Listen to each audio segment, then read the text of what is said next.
Mesdames et messieurs, bonjour. Vous suivez l'élan africain et vous avez bien raison. Aujourd'hui, nos yeux, les yeux du monde entier, je dirais, sont tournés vers l'Est de la République démocratique du Congo.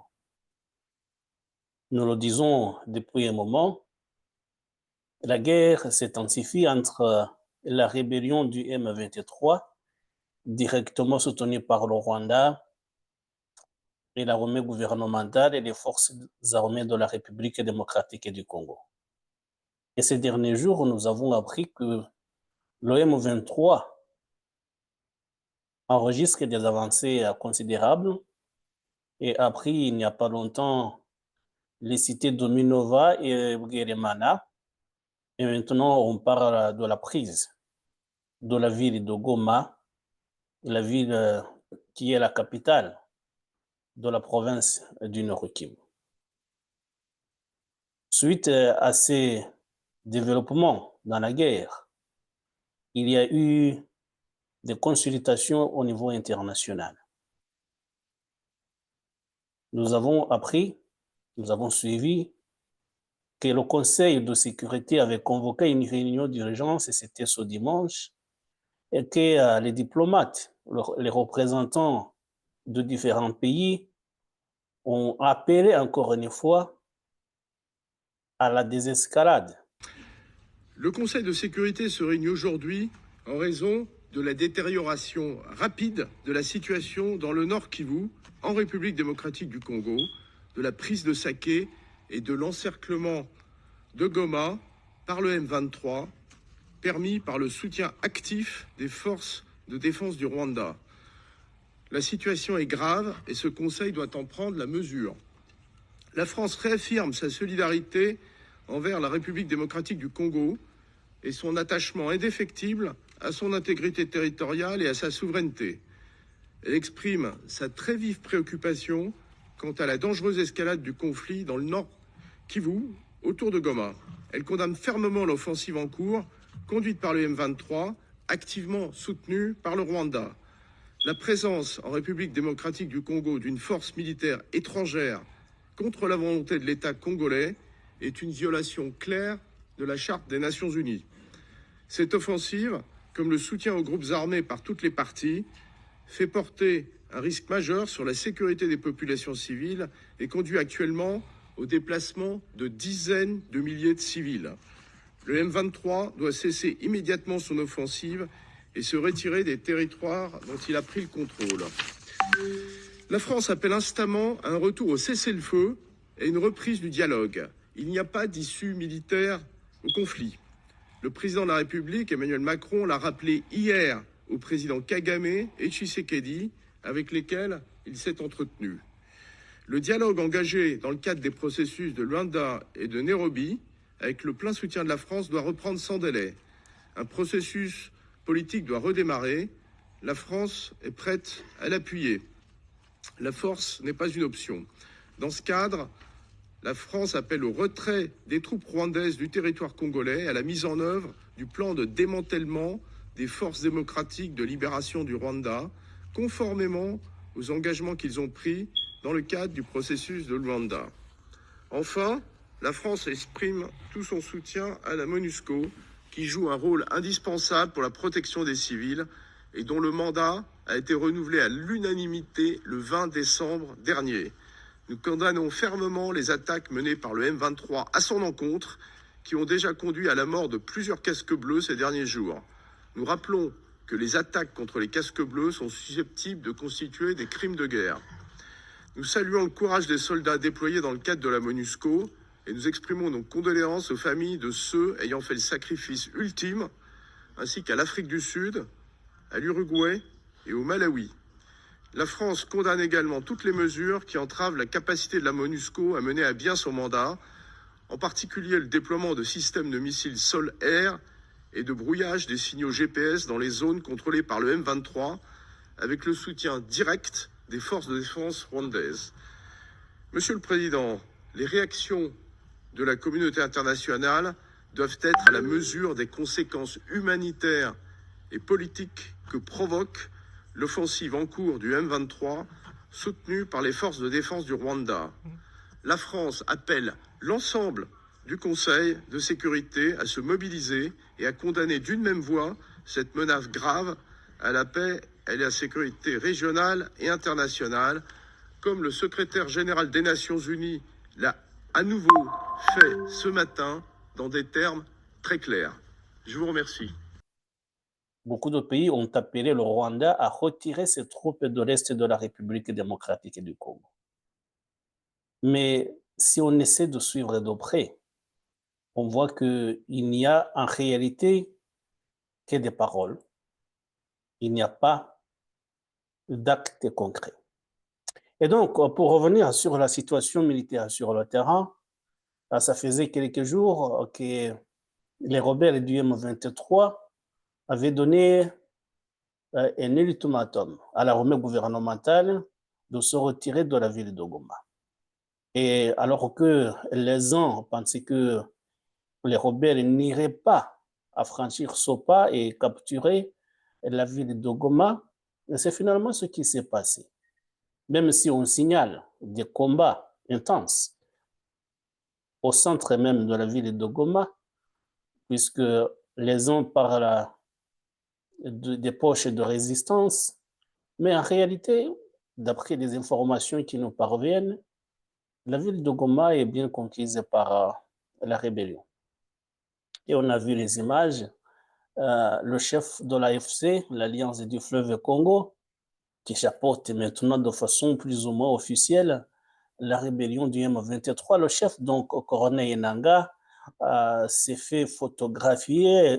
Il y a une vidéo qui a circulé embarquant dans une voiture militaire en direction de la ville de Goma. C'est qu'il était confiant que l'armée dont il est à la tête est bien victorieuse dans cette ville de Goma. C'est évidemment un échec pour l'armée gouvernementale congolaise qui n'arrivait plus, je dirais, à repousser les assauts de plus en plus répétés des rebelles du M23. Donc, je parlais des cités, par exemple, de Minova et de Bwelemana, qui sont situées dans le sud, dans la province du sud du Kivu, qui ont été prises il n'y a pas longtemps par la rébellion. On parle de la cité de Sake, qui est aussi une cité très importante où passe la route qui normalement est considérée comme la principale route d'approvisionnement de la route de Goma, qui a été également plus ou moins prise, et même si les combats sont signalés encore aujourd'hui dans cette cité de Sake. Mais il y a également la localité de Rubaya, une localité très minière que l'armée gouvernementale n'arrive plus à prendre, alors qu'il y avait des efforts de ces derniers temps pour que les rebelles soient repoussés de cette localité-là. L'armée n'y est pas arrivée. Et donc maintenant, on parle de la prise de la ville de Goma. La ville de Goma qui est frontalière avec la ville de Gisenyi au Rwanda. Et donc maintenant, ce n'est plus un secret pour personne. Même le Rwanda, même si officiellement le gouvernement, les autorités rwandaises nient toute implication dans ce qui se passe dans l'Est de la République démocratique du Congo, mais on a suivi que les militaires, les troupes qui sont allés s'emparer de la ville de Goma, au fait, sont partis de Gisenyi. C'est d'ailleurs ce qu'a affirmé la ministre d'État, ministre des Affaires étrangères et de la francophonie, Madame Teresa Kaikomba Wagner, qui se trouvait au Conseil de sécurité des Nations Unies ce week-end, ce dimanche. Et la ministre des Affaires étrangères, justement, Thérèse Kaikomba Wagner, a réclamé au Conseil de sécurité des actions concrètes, et on la comprend. Elle a réclamé des actions concrètes. Il veut que les Nations Unies s'engagent officiellement et prennent des sanctions contre le Rwanda. Monsieur le Président distingué membre du Conseil, malgré les alertes répétées du gouvernement congolais depuis 3 ans, ce Conseil est resté passif. Ce Conseil ne peut se contenter de déclarations de préoccupation ou de rester simplement saisi de la question. Son mandat, son devoir est de protéger la paix et la sécurité internationale, de défendre la vie humaine sans distinction d'origine, de race, de religion ou de genre. Ce Conseil est le garant de l'espoir et de la foi en des jours meilleurs, des jours de paix, de développement et de prospérité. C'est pourquoi nous appelons ce Conseil à agir de manière décisive et immédiate, conformément aux preuves accablantes fournies par le dernier rapport du groupe d'experts. Voici les actions concrètes que nous exigeons. Le Conseil de sécurité doit ordonner immédiatement la fin des hostilités par le Rwanda et exiger le retrait immédiat des troupes rwandaises présentes sur le territoire congolais. Le Conseil de sécurité doit imposer des sanctions ciblées, incluant le gel des avoirs et l'interdiction de voyager, non seulement contre les membres identifiés de la chaîne de commandement des forces armées rwandaises, mais aussi contre les décideurs politiques responsables de cette agression. Le Conseil de sécurité doit imposer un embargo total sur les exportations de tous les minerais étiquetés comme rwandais, en particulier le coltan et l'or, afin de mettre fin à l'exploitation illégale des ressources naturelles de la République démocratique du Congo. Le Conseil de sécurité doit révoquer immédiatement le statut du Rwanda en tant que contributeur de troupes aux missions de paix des Nations Unies. Il est inconcevable que ce même pays qui contribue aux missions de la paix des Nations Unies est celui qui participe maintenant, activement, directement, aux attaques contre les soldats de la paix. Le Conseil de sécurité, finalement, doit instaurer un régime de notification systématique pour toute vente et transfert d'armes au Rwanda par les États membres ou des entités privées. Cela garantira que ces armes ne soient pas utilisées pour équiper des groupes armés sous embargo tels que le M23. Évidemment, le Rwanda était aussi représenté par son représentant normalement au Conseil de sécurité et le Rwanda a continué à nier. Mais l'évidence est là. Le Rwanda soutient le M23 et ce sont ses propres troupes normalement qui sont en train d'engranger des victoires sur le terrain des opérations militaires. Ce qui est sûr donc, le Rwanda, ou disons comme ça se dit, la rébellion du M23 est en train de gagner du terrain. La rébellion est en train de prendre le dessus sur l'armée gouvernementale. Ce qui nous amène à nous poser une question. Puisque normalement, il y a la SADC, des troupes qui sont appelées la SAMIDI-RC, des troupes, un contingent envoyé par les pays de la communauté des États de l'Afrique australe et orientale. Et normalement, ce contingent militaire est censé aider l'armée gouvernementale congolaise à combattre les rebelles. Et donc, on commence à se poser la question de savoir ce qu'ils font là. On a appris que lors des derniers combats à Saké, ils ont été impliqués.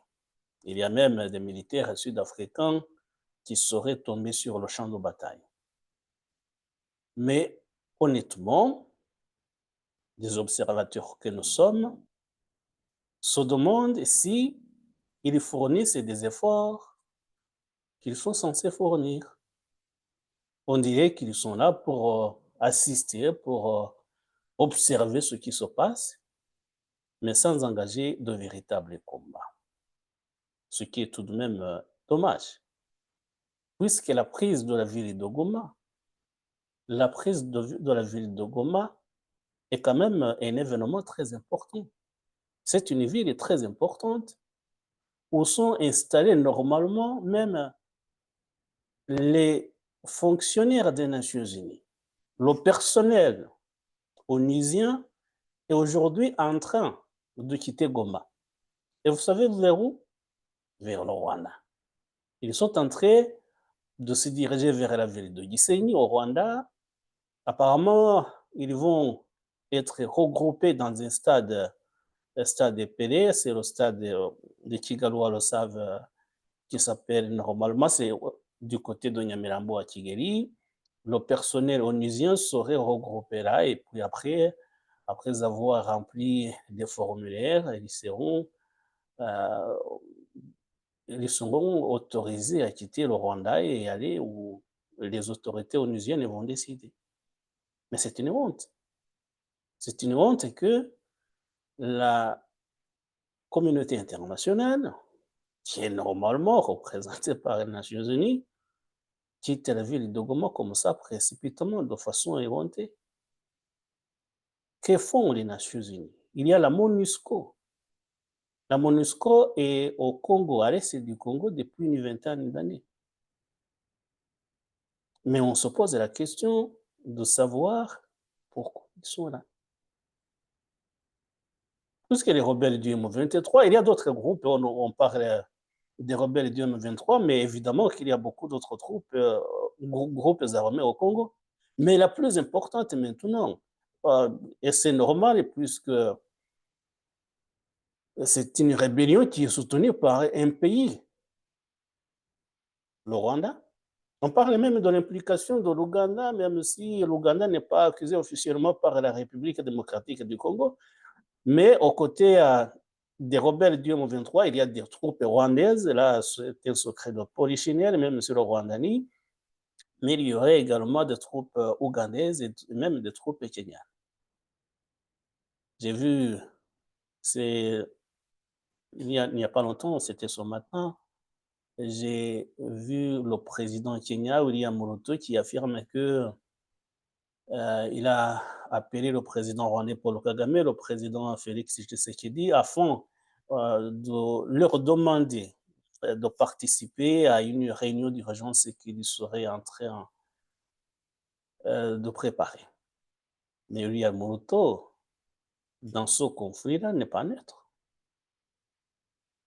Il a montré dans le passé qu'il soutient le président rwandais Paul Kagame, qui est justement le parrain officiel de la rébellion du M23. Donc, il y a cette façon de la communauté internationale de faire comme si de rien n'était. Et ça se comprend parce que beaucoup de pays, beaucoup de puissances étrangères ont des intérêts à l'est de la République démocratique du Congo. Et c'est eux, normalement, qui devraient prendre des décisions au niveau international, mais en ce moment, ils ont des intérêts à défendre à l'est de la République démocratique du Congo, et c'est justement pourquoi le Rwanda et ses marionnettes du M23 n'ont pratiquement rien à craindre. Et au Conseil de sécurité des Nations Unies, ce dimanche, j'ai suivi les interventions des uns et des autres. Tout le monde est condamné le M23. Même la France, il paraît que cette réunion d'urgence avait été convoquée sur l'initiative de la France. Mais la France est la principale alliée de Paul Kagame au sein du Conseil de sécurité. On en a déjà parlé, on sait que il y a l'armée rwandaise qui a envoyé un contingent, le Rwanda a envoyé un contingent au Mozambique, dans la province de Cabo Delgado, qui n'est là que pour protéger les intérêts français. Donc, c'est un allié de taille. Et maintenant, elle convoque une réunion d'urgence au Conseil de sécurité. J'ai vu son représentant condamner officiellement le Rwanda et demander au Rwanda de retirer ses troupes de l'Est de la République démocratique du Congo. Mais finalement, tout le monde, j'ai vu des commentaires sur des réseaux sociaux, on dit la France se moque des gens. Ils se moquent des gens. Parce qu'ils sont là pour défendre des intérêts. ils n'ont pas renoncé à leur alliance avec le Rwanda, mais les Français sont là en train de demander à Paul Kagame de retirer ses troupes. Mais s'il y avait du sérieux dans ce qui est dit, le Rwanda n'hésiterait pas à retirer ses troupes. Et c'est que, justement, c'est un jeu de dupes. Tout le monde est là. On dit, il y a le Rwanda qui devrait retirer ses troupes. Mais mettez-y du sérieux et vous verrez que le Rwanda va retirer ses troupes. Mais ce que vous dites officiellement, ce n'est pas normalement ce que vous faites. Donc, il y a la République démocratique du Congo qui est en train d'être dupée de façon officielle. Et puis, il y a un autre élément peut-être qu'il faudrait évoquer, c'est la position des États-Unis. Lors de la prestation de serment du nouveau président Donald Trump, nous attendions sa prise de position. Il n'a rien dit. Bon, il n'a rien dit sur l'Afrique de façon générale. Il a dit qu'il allait tout faire pour arrêter la guerre entre le Hamas et Israël. Il a dit qu'il allait tout faire pour mettre fin au conflit entre la Russie et l'Ukraine. Mais il n'a rien dit du côté africain.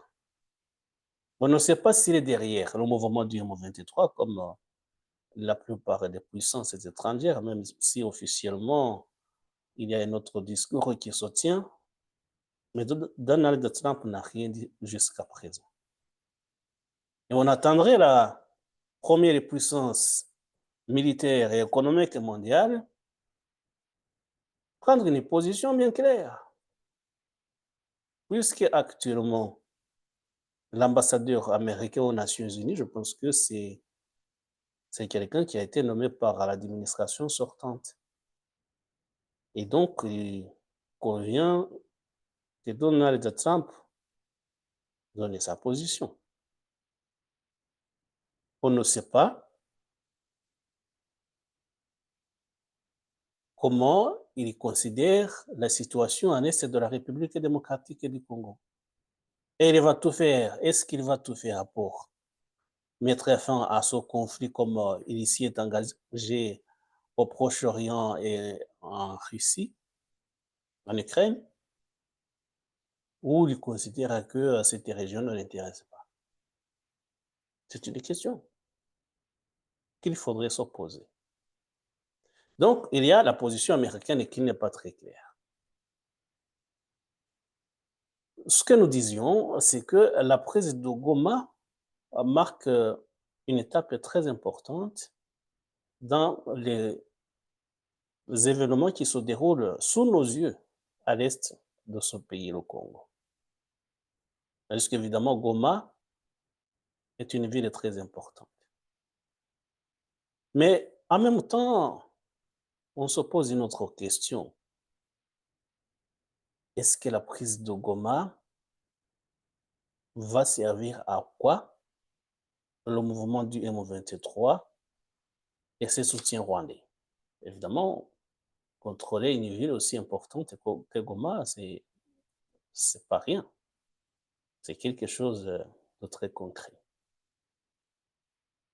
Si on considère qu'ils ont aussi, ils occupent également, nous en avons parlé tout à l'heure, beaucoup de localités minières qui, en exploitant les ressources, leur permettront de financer désormais leur guerre. Ils ont donc, en outre aussi, la plus importante ville de cette région. Mais la ville de Goma, avant de la prendre, ils ont commencé par la ville de Minova et de Bwelemana. Ils ont aussi quasiment pris la ville de Sake. Et c'est normalement une voie vers le sud du Kivu.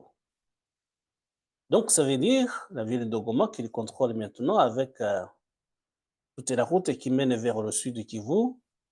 Ils vont vouloir étendre leur combat, la lutte, les opérations militaires qui étaient maintenant concentrées au nord du Kivu. Ils vont essayer d'étendre leurs activités militaires vers le sud du Kivu, parce que justement Minova se trouve dans la province du sud du Kivu et peut-être un peu au sud vers Bukavu. Mais nous savons que le Congo est un pays très vaste. Est-ce qu'ils vont parvenir à consolider leur opposition? Apparemment, c'est le cas. Mais est-ce qu'ils vont pouvoir aller au-delà de la province du sud du Kivu et de la province du nord du Kivu? Parce que ce qui est dit maintenant, bon, ils sont maintenant aussi à l'Ituri. Ils ont voulu aller un peu plus au nord. Ils n'ont pas réussi, mais peut-être que dans les prochains jours, ils vont y parvenir. Mais est-ce qu'ils pourront, comme l'affirme le chef de la rébellion maintenant, qui s'appelle Corneille Nangaa, le chef de l'AFC, l'Alliance du fleuve Congo, est-ce qu'ils vont pouvoir aller à Kinshasa, comme l'affirme Corneille Nangaa, pour renverser le pouvoir du président Félix Tshisekedi? Là, je pense que ça va être très compliqué. Donc, ils vont occuper une portion de terrain très riche d'ailleurs, ce qui n'est pas négligeable. Ils vont occuper l'est de la République démocratique du Congo. Ils vont exploiter ce qui est exploitable. Et tout ça, justement, comme les experts de l'ONU l'ont démontré, ils vont pouvoir acheminer leur minerai vers le Rwanda et pouvoir l'exploiter plus facilement. Ils auront des ressources.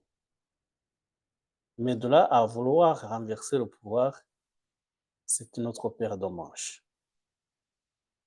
Et je pense que derrière les déclarations de Corneille Nangaa et de ses pairs, au fait, ils ne sont pas intéressés par le pouvoir à Kinshasa. Il y a des gens qui disent qu'il y aurait un objectif de créer un État indépendant au Kivu. Personnellement, je n'y crois pas. Mais ils peuvent tenter. Créer la province du Kivu, un État du Kivu. Apparemment, il y a des gens qui y pensent sérieusement.